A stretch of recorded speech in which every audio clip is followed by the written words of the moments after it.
This is the Parents in Sport podcast. Amazing guests, honest conversations, topics that matter. Welcome to season 6 of the Parents in Sport podcast. I am your host, Gordon MacLelland. I'm delighted to be joined today by sporting parent Stephanie Burge. Stephanie, thank you for joining us on the show. It's an absolute delight to be here. Thanks for having me. I'm glad we're feeling so joyful because this is without a doubt one of the most challenging things of being a sports parent. You've been through it, I've been through it, and we're going to talk today about how we can best support our young people, those that are released from sporting programs, those who maybe transition out of those sporting programs, perhaps those who finish and perhaps don't even end up playing their sport again. But we're going to get straight into this. This is really real. This happened, and then I'm going to ask Stephanie to talk about her memories of this very difficult time. In May 2022, 2 days after celebrating her 22nd birthday with family and friends, our daughter had returned to centralised Great Britain training. The pre-Olympic selection phase was approaching, physical testing was ramping up, along with a heightened pressure and scrutiny. It was tough and all-consuming. Then by 11 o'clock on the Tuesday of that week, it was all over. She was called into the coach's office to be told she was no longer needed in the squad and she was sent home. Quite simply, they liked the look of other players more, budgets were tight, and there was no room for maybes. There was no opportunity to prepare for an end that came with no warning. It was traumatizing for her as a player. Her sporting dreams and hopes for the future shattered in a matter of minutes. As her parents who had vested in her journey through school, club, university, national squads and had watched every one of her 20 senior international caps, it was the toughest test of our emotional strength as we grappled to find the right words and actions to support her. Stephanie, that's a few years ago now. What are your recollections now of what must have been a really difficult time for all of you? Oh, clearly it was. Clearly it was the biggest test of my parental strength at the time. I mean, it's incredible. It was 3 years ago, but just hearing you say all that, I mean, those feelings were so raw at the time. You know, it does bring it all back. And, I do remember the phone call that I took when my stomach just dropped when she told us exactly what happened, or she attempted to tell us. Clearly, she was absolutely devastated, and we were the first phone call she made when she was at her absolute rawest and in shock. And I just remember feeling physically sick, actually.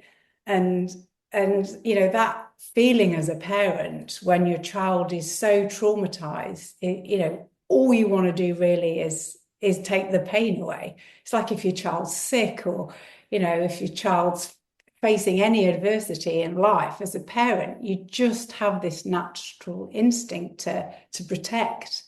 All we wanted to do was to sort of make her feel better in that moment. But frankly, there are no words. There are no words that you can say at that point, other than we love you and we're here for you, that will ever take away that pain of somebody taking your dream away just like that in a flash. And that had been what happened to her. She'd literally walked into the coach's office, bouncy after her birthday with a hockey stick on her back, ready for a training session, all kitted up, and no warning. And that was it. And they said, well, you can go home.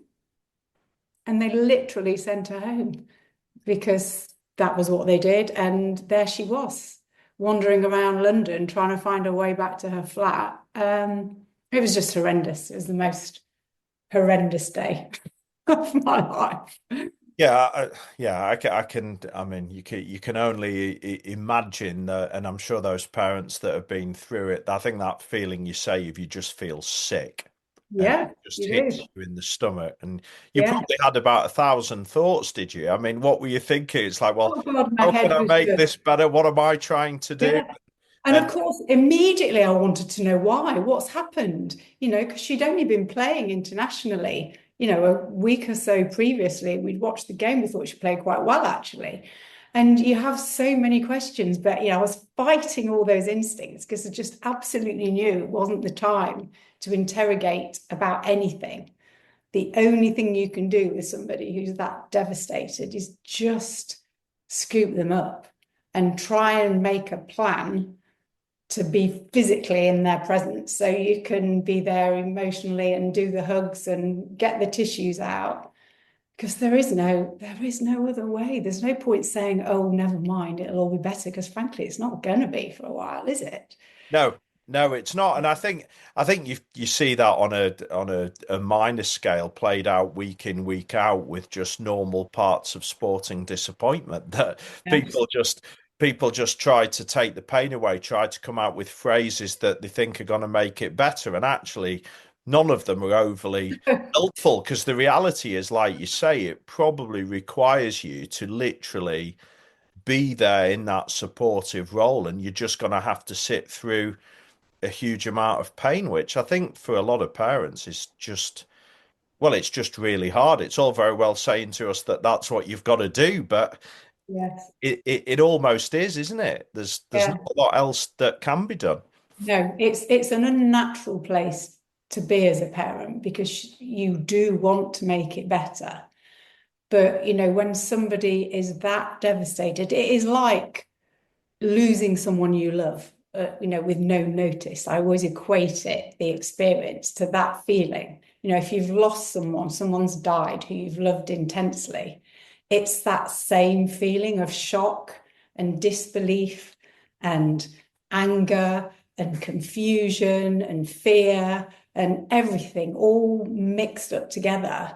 And at the beginning, there's just nothing you can do apart from sit with it. I mean, I think one of the things we probably managed to say quite early on in our sort of frenzied attempts in our heads to say something that was helpful was, let's be clear, you've not let us down. We are proud of you irrespective of this horrendous thing that's happened to you. It doesn't change how much we love you, how much we believe in you. You have given us so much through sport, because I knew, she knew how much we sacrificed. And making that call to us and telling us was almost role reversal painful for her, to let us down as parents.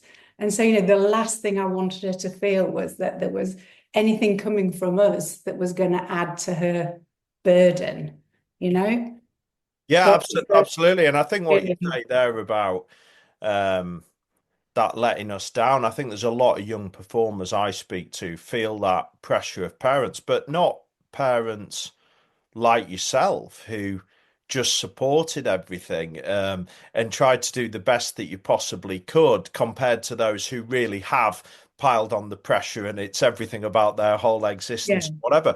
But lots of young people can't separate that. They genuinely feel that when they think of sacrifices parents have made, I look at the people who say to me every week, "Oh, time, cost, Gordon, logistics, sibling guilt." We've got it's all Molly very Sacker. common. Yeah, we had Molly Sacker on last month's episode, the British sailor, and she was talking about the challenges for her and her family and the hours they drove at the weekend, and that feeling of, oh well, they've done all this for me and this is the end product. But it's almost like we haven't talked about, well, what was success actually going to look like? And you'll have done it, because I know you well enough offline, that you'll have also told her that you were proud of her numerous times, not just because of what she was achieving with her hockey, but Yeah, when you talk to parents, I do think we sometimes struggle with that. We become really good, particularly around sport and maybe even exams, outcome driven based stuff.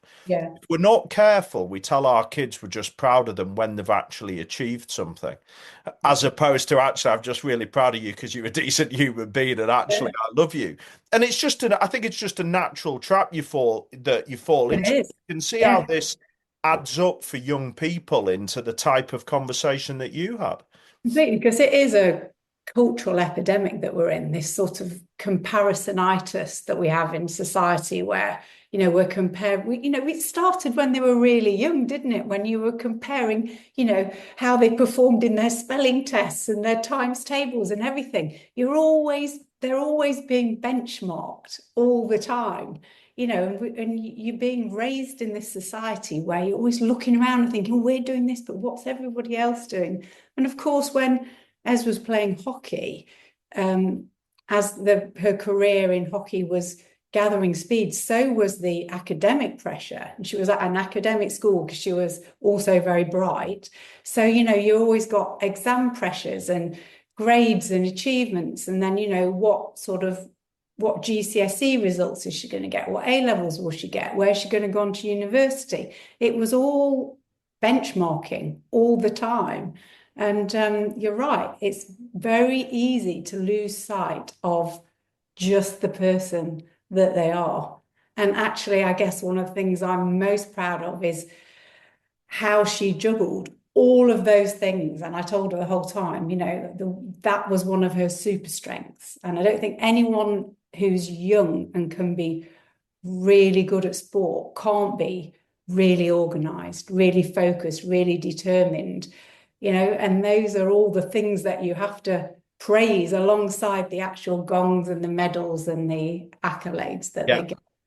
Yeah, absolutely. I mean, that's become a big part of our work is celebrating and picking out the stuff that helps these young people understand why they're winning and being successful, but not just winning Yeah. their sport, actually winning as people as well. And Human. the only way you can do that is to actually talk about it. You've just reminded me when you talk about that, I guess, where we are today as society. And I think the challenges remain for us as sports parents. I know in talks that everybody's journey is going to be different as well, whilst the rest, and this is why I do have sympathy for parents. They're judged in age groups based on where they compare to their peers. Yeah. But actually, that could be a comparison that's totally fruitless because there may be a child in there that's gone through puberty compared to one that hasn't. There may be a child that can't listen particularly well at that stage, doesn't get the most out of sessions, but then a couple of years later does, and their growth accelerates. It could be coach relationships that are amazing for one person who sees them fly forward and not so good for somebody else, and their journey slow. So you've got all of these things going on with journeys being very individual, sporting development being very individual. Yet we spend the whole time benchmarking as though we're all meant to go through those phases at exactly the same time on the Yeah. same day, and it doesn't. Yeah. Because Yeah, I think sport really is a sausage machine, like school is a sausage machine, and everybody gets stuffed in at the beginning and have to jump through the same hoops. But we know in life, and particularly now we understand more about neurodiversity, that just because somebody isn't particularly good at sitting exams, for example, doesn't mean they aren't really creative and really bright and really good at problem solving in other areas. So it is a really tough journey. And I think I've seen so many people fall out of sport because the sausage machine of that particular program doesn't work for them and doesn't flex for them. And you're absolutely right. You've got to play fundamentally for the love of what you do. And I think if your child is loving what they're doing and they're developing and growing, not just on the pitch or on the track or whatever it is they're doing, but in other areas of their life, then that's still success. yeah, yeah, completely. And I think that's the way, probably the best and most healthy way to look at it as a sporting parent. What you're saying about this outcome driven, I guess, society that we live in, but also even parents. I had Katie Mobed, who actually is the GB hockey sports psych on the men's program, and she was talking about fridge door syndrome. And we all set it off from the very youngest age. The first day that we send our kids off to school, they come out with probably the worst piece of art that we've ever seen. And they come back to us and we say, wow, you're just absolutely amazing. Look at this. Look what you've done. And not only do we do that, we then say, but I'll tell you what, let's just put that on the fridge door so that everybody can see how amazing you are as well. And she was talking me through this, and I said, yeah, but everybody's done that. Everybody will be able to relate to that. And she said, yeah, but there's a little bit of a problem because what you're telling your kid is, you're so amazing, I love you, I'm really proud of you for something they've actually done, as opposed to for them just being them and you love them for Yeah. who they are. And I said, well, what do you do then? I said that every parent will have fallen into that trap. And she said Dr. Steve Peters, who was sort of first started, I think, talking about this at length, she said the first thing you should have done is actually taken the painting or the drawing off your child and put it down, given them a hug and say, I love you very much, and then talked about the picture so that there was a clear separation Yeah. between what you were saying you loved them for and what they'd done and who they were. And it was like, well, I'm glad we've talked about it. If we can get one parent to even consider that in the heat of the moment, we're doing really well. But it does Yeah. just show you how we can embed. If that carried on and that was all we ever did, you Yeah. can then see the challenges around their identity and their self-worth if that is all we ever do.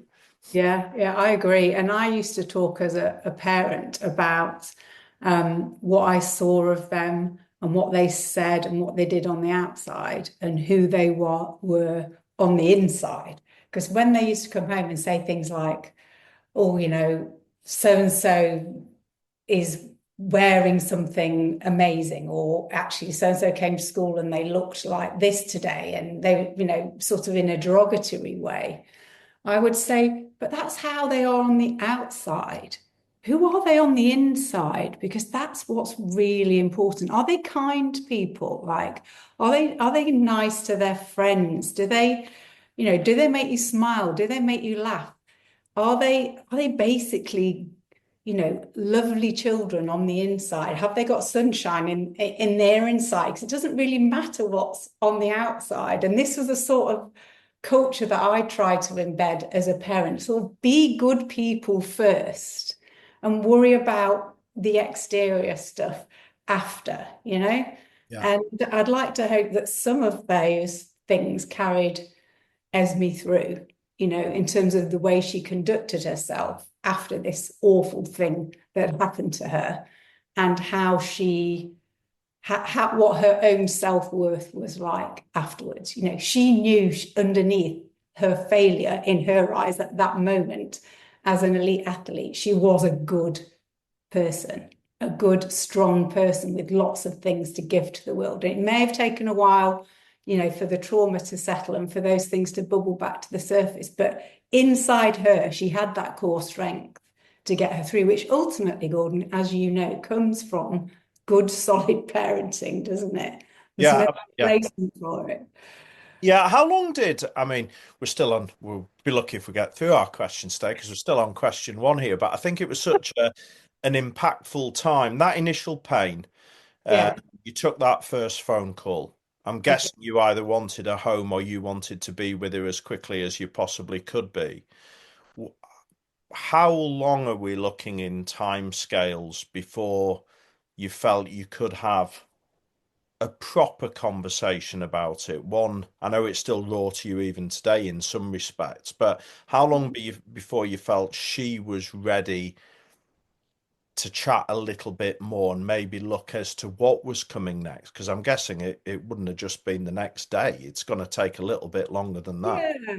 I mean, inevitably, it's a gradual process. And I think the biggest thing as parents that you can do is just use your intuition as to when the time is right. Because just being present in that early stage and just being there and reacting to however she was is all that matters to start with. So if she needed quiet, we gave her quiet. If she wanted to rant and rave, she could rant and rave. If she wanted to sob, if she wanted to go out and see friends and just distract herself, it didn't matter. I think you're in just one day, 1 hour at a time to start with, then one day at a time with any of these huge shocks. You're just getting through.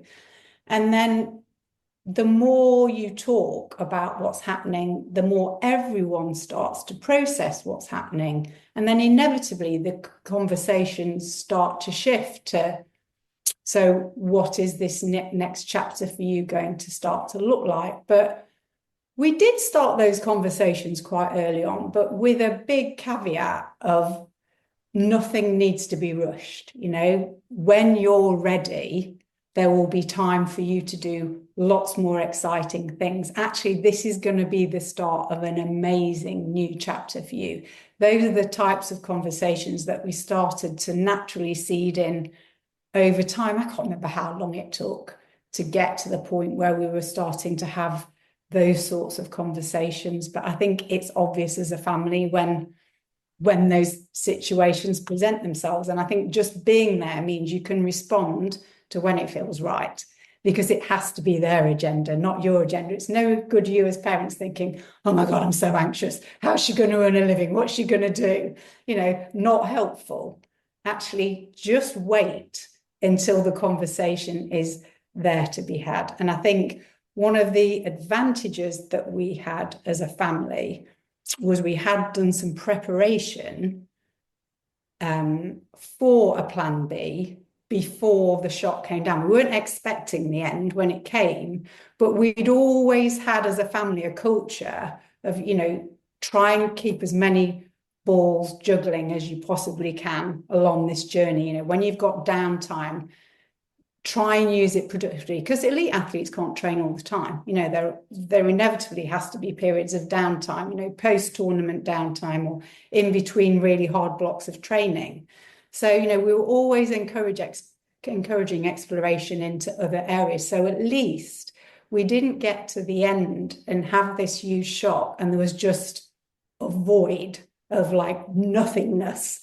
We already had a little bit of clarity about a direction that she might be going off in. And to be honest, that was a saving grace, because when you're faced with trauma as a family, no one can think with clarity about anything. So if you haven't done some thinking up front, you're on a hide into nowhere for a really long period of time, because the trauma just takes over everything. But at least we had some things that were already there and sort of ready and waiting for us that she'd created, and that was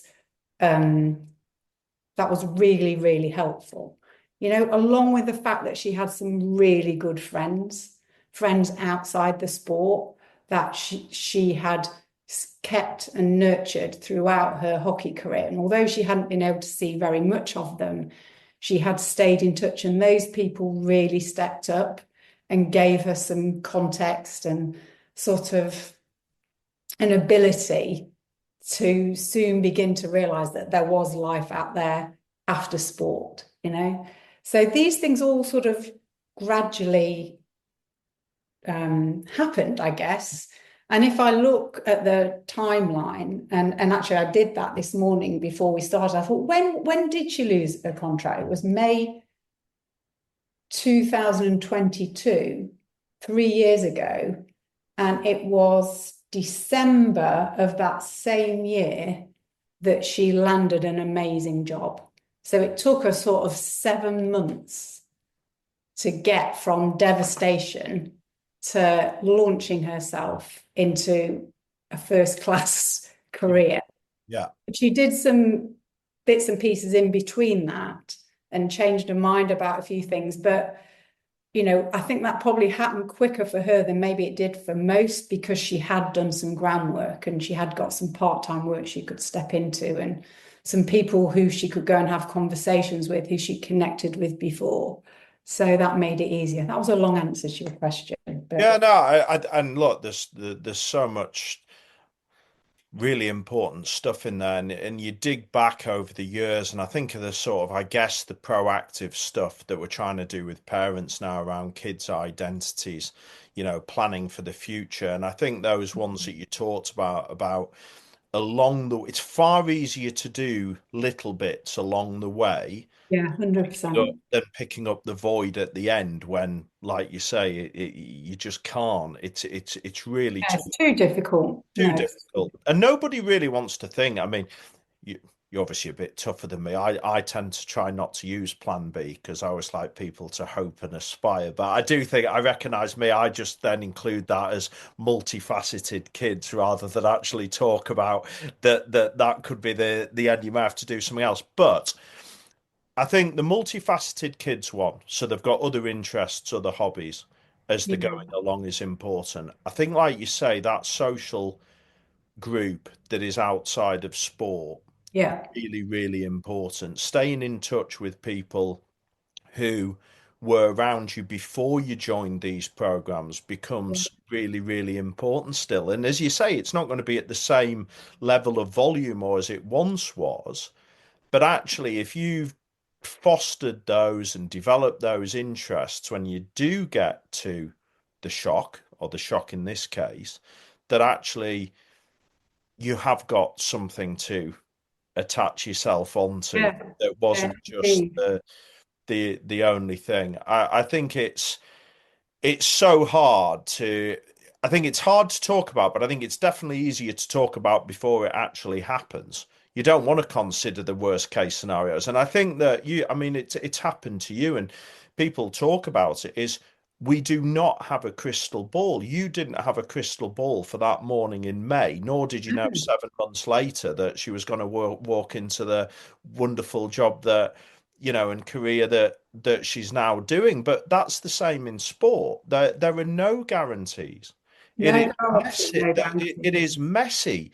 And I think that makes it really hard for us as parents because we invest all this time, all this emotion into something that ultimately there's an awful lot we've got absolutely no control over. And when you think about our lives, there are a lot of things that we can hopefully have some control over. And this is one of those. And I think that's where it makes this space incredibly difficult, is that you just don't know what tomorrow's going to bring.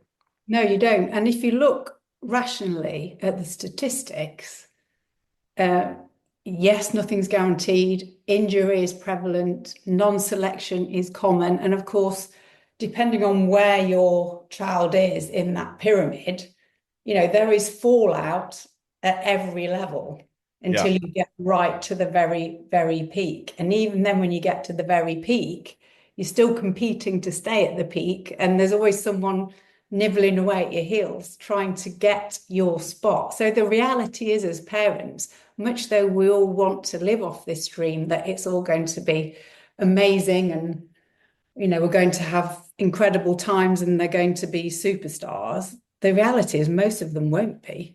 Something's going to go wrong along the way, and we better prepare for it. And of course, preparation means different things depending on what age those children are, because if they're still at school and they're playing sport, there isn't really a lot of room in their life apart from sport and academics.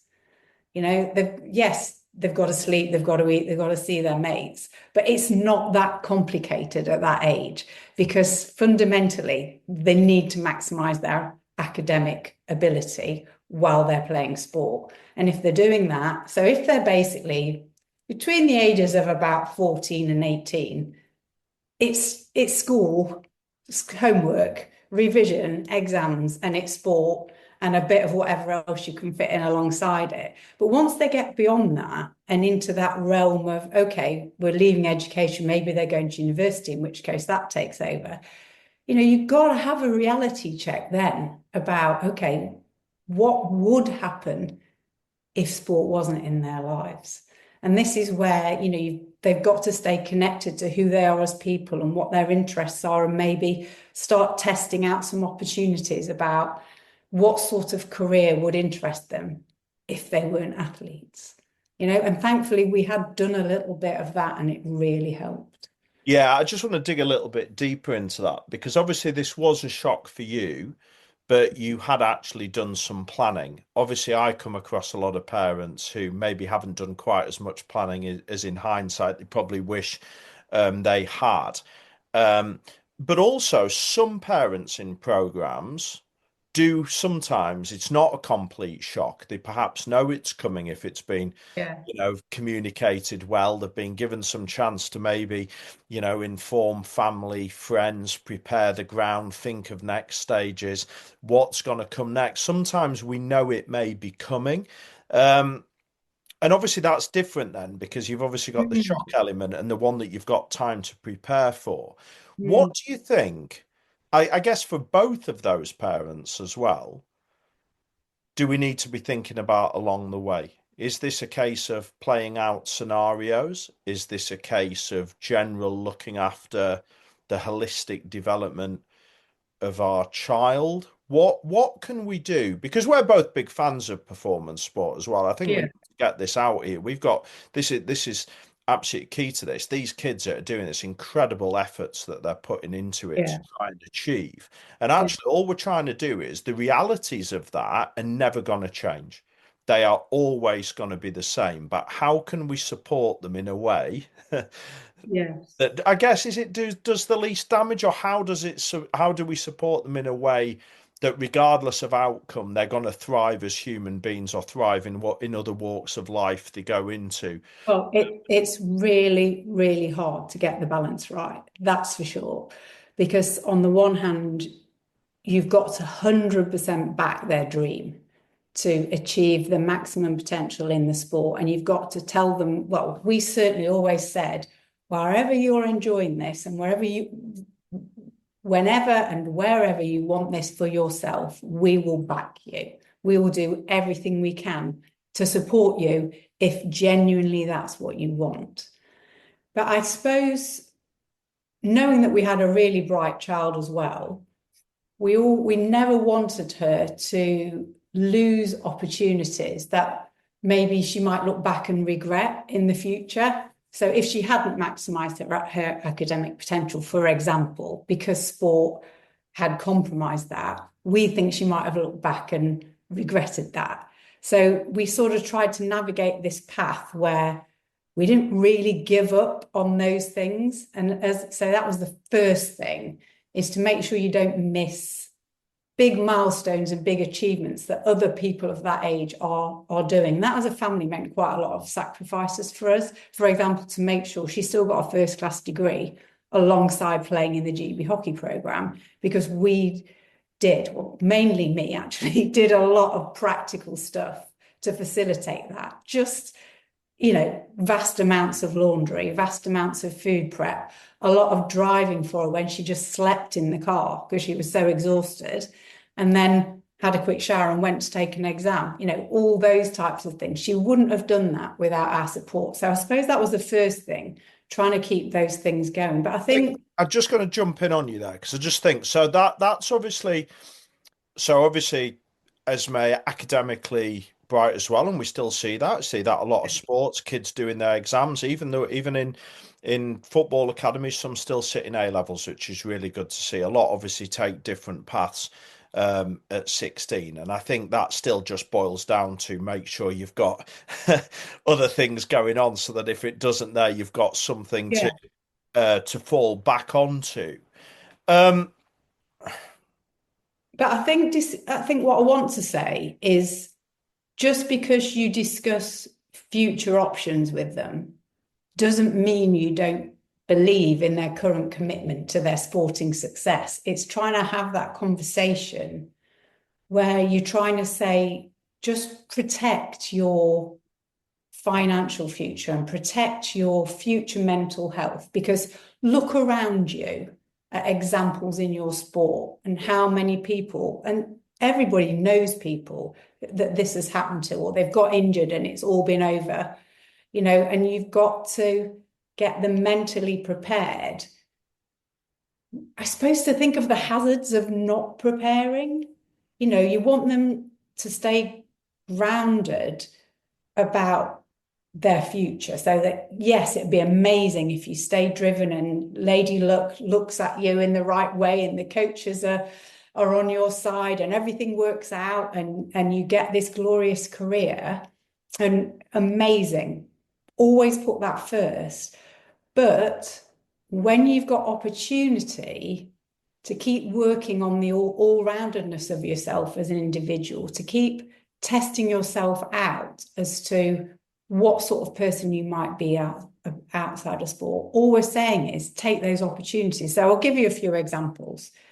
There was lots of downtime when Ez was in the elite program, where she had blocks of time where they were released, post tournaments, or there's always time in the week even when you can't be physically in the gym all the time. So to start with, she had a degree to finish. That was easy. That took up all the time. But then there were blocks of time where you look at what I hate to be a bit gender biased here, but the boys in the program were just happy playing on the Xbox and chilling out and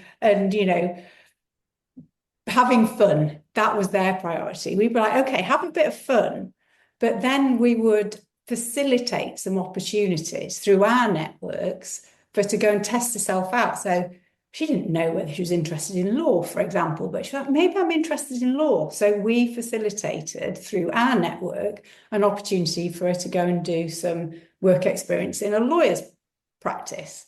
So she could just be around that environment and ask questions and figure out if that was something that she got excited about. There were other opportunities like that where we were able to introduce her to people or to opportunities where she could just go and test the water a little bit and figure out if it was something that she liked.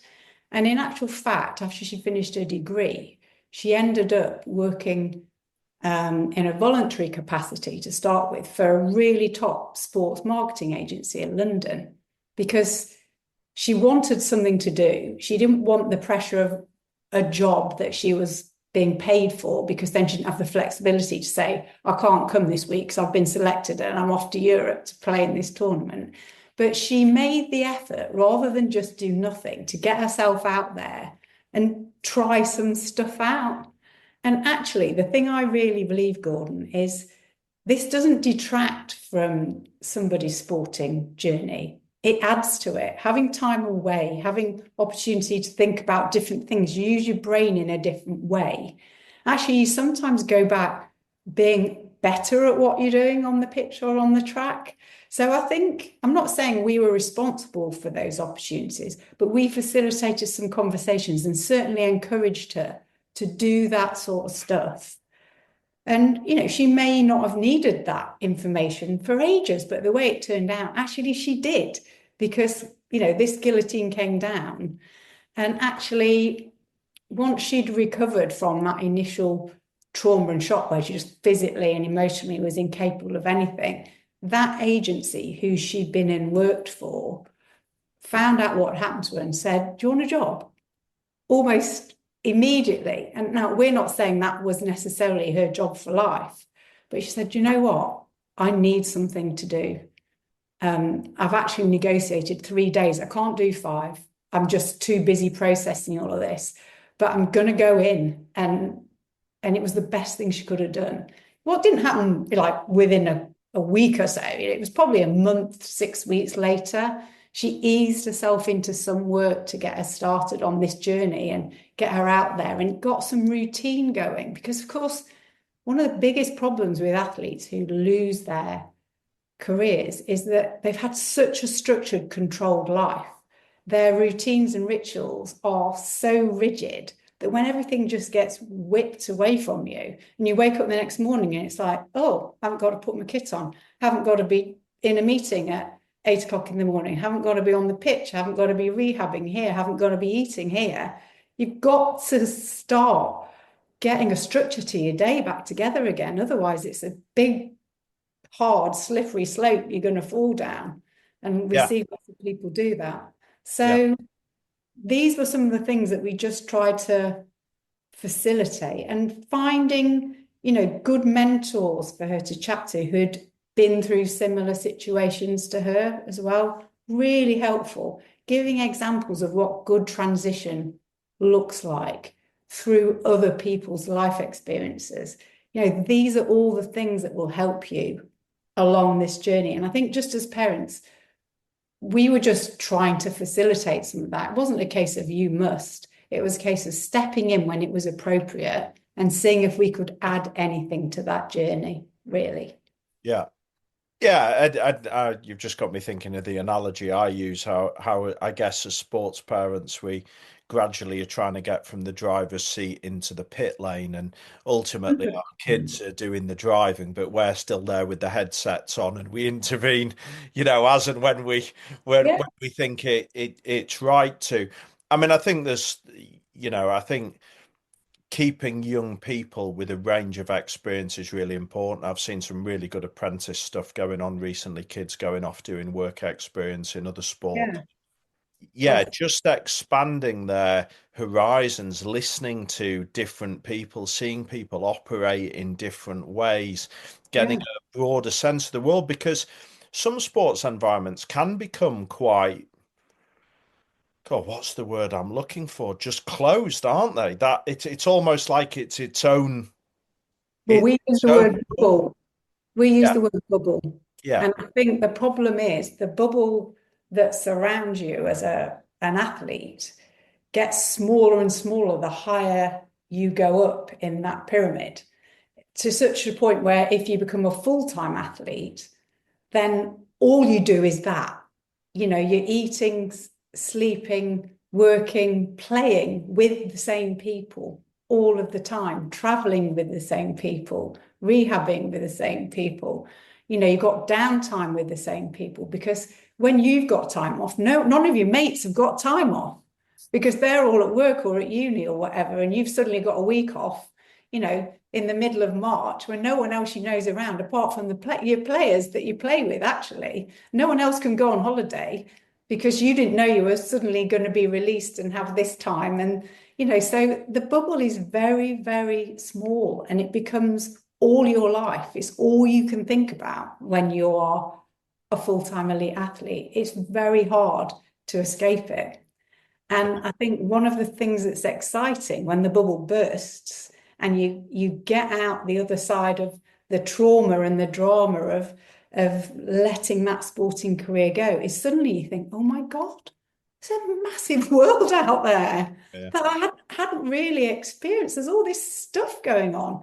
And we watched our daughters' personal growth go through the roof that first year after she left the program.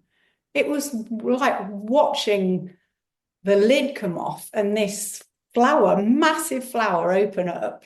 And suddenly she was interested in all sorts of other things, and she was traveling and meeting people. And, she was listening to the news and being interested in current affairs. And it was like a whole new world. And I remember her saying to me, oh my God, my world was so small. yeah. I've only just realized how small my world was.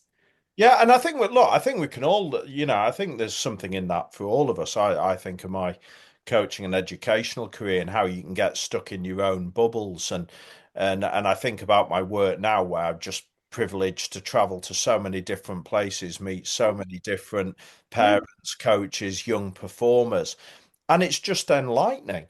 Some of the things that I held views about, or some of the things that I thought, oh yeah, that's the only way of doing that, and actually, no, it isn't. And actually, there isn't just the only way, and that isn't just necessarily the right way, because everything's got to have context. It just opens your eyes to all the possibilities, and I think then if you're happy to experience that and take it on board, as you say, I do think it hopefully allows you to go back into your environments and hopefully do it better because Oh, of that experience.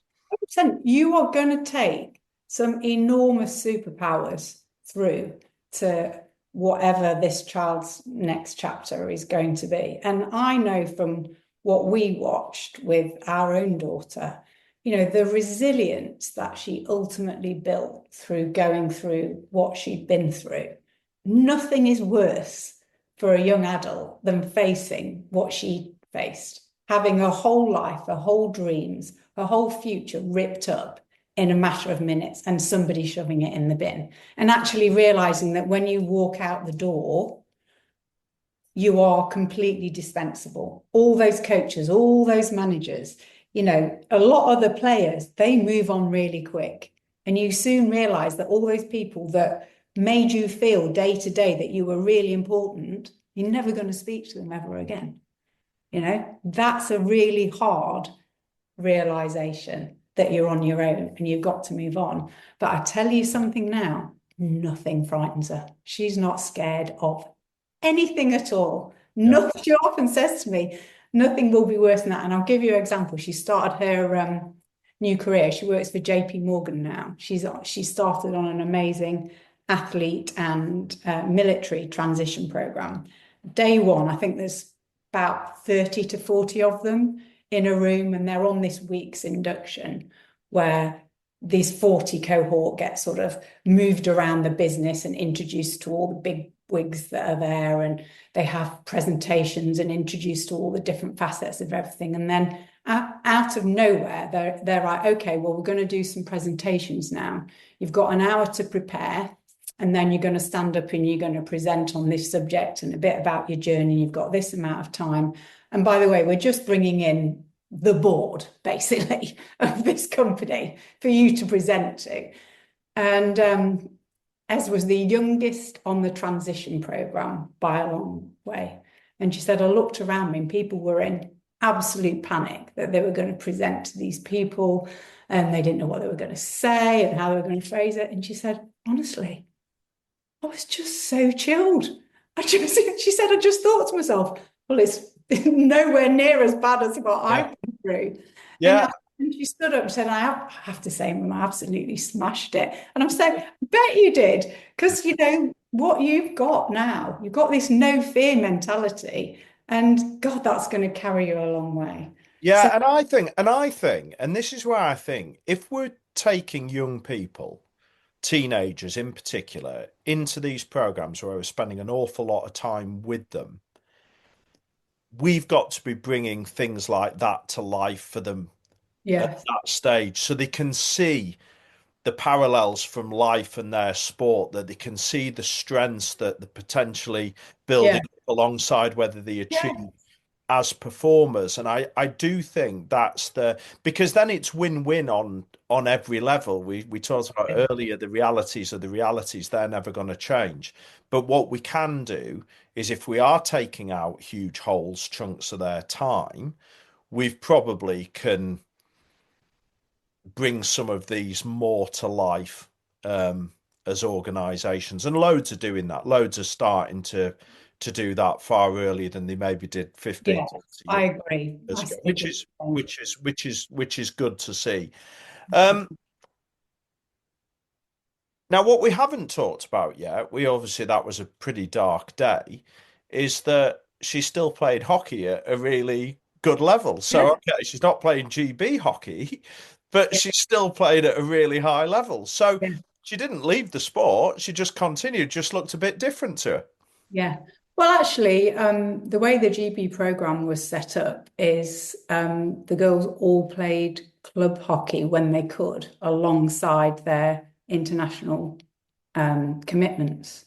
So that had always been there as part of her life. But the nice thing was, when the international stuff was taken away, it was to hear that she definitely wanted to stay playing the one sport that she was the most passionate about and that she really, really loved. And just because she wasn't in the top 30 players doesn't mean she wasn't still a brilliant player, and she still had a lot of experience to offer. And ultimately, hockey's in her blood. Culturally, you know, she'd been playing it since she was 9, 10 years old. She'd always loved it. It was where she'd built her friends. It was culturally what made her really happy, what motivated her. And the club that she played for were more than happy to keep her on, obviously, with all the experience. And actually, they were really, really supportive. The club were amazing. They appreciated things were a bit wobbly to start with, but funnily enough, she was at the team dinner the year after she left. She was awarded most improved player of the year. And I thought how revealing that was, that once the shackles of all that pressure of being an international athlete were on, her club career just blossomed. And actually now she captains Hampstead and Westminster Ladies Wands, who've just won the Premier League this year.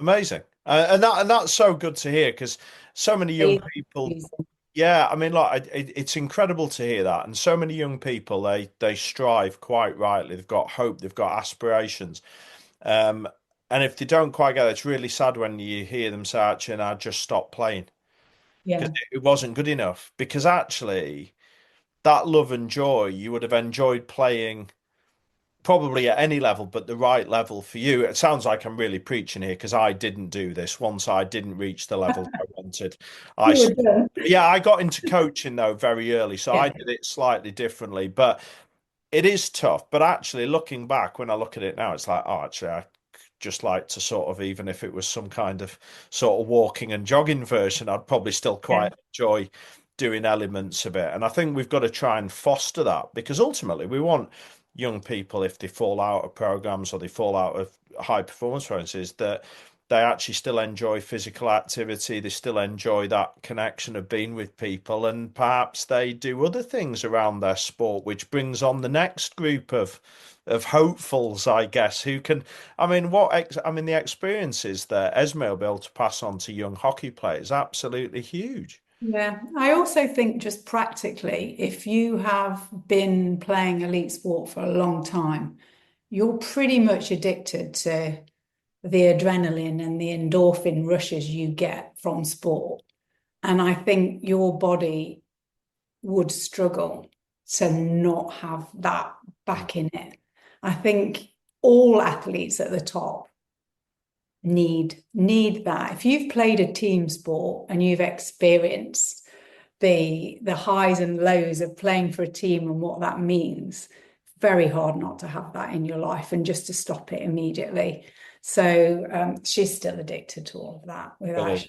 doubt.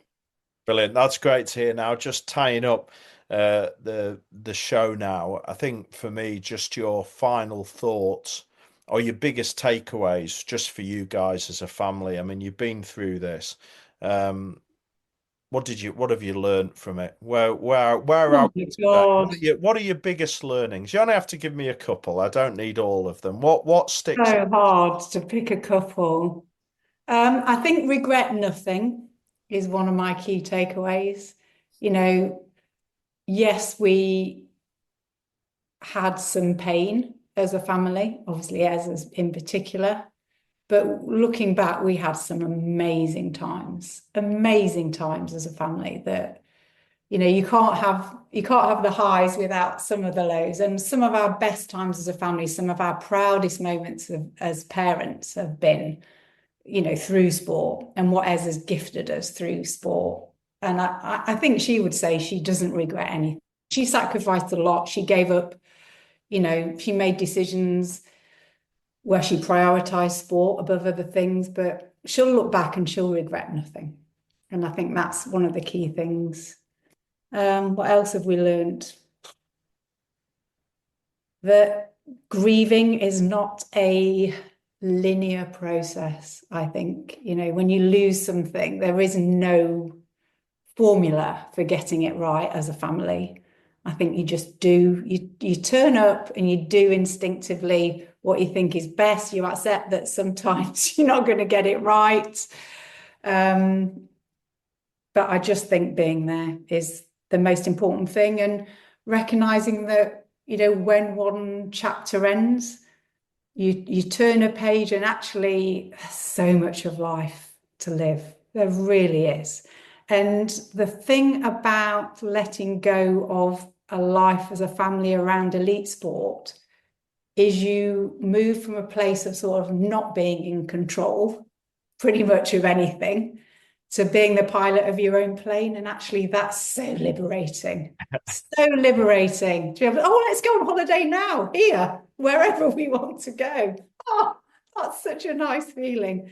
So there's a lot of that. Maybe that's not a learning, but I I, suppose I, I think it's a learning and an experience, and I think a lovely way to round off the show. A very real conversation that we've had, Stephanie. I really appreciate you taking the time to share your experiences with our listeners. Such a challenging time, such a difficult topic, and thank you for bringing that to life for everybody who's listened to this episode. oh, it's an absolute pleasure. Thank you for listening. Check us out at parentsinsport.co.uk.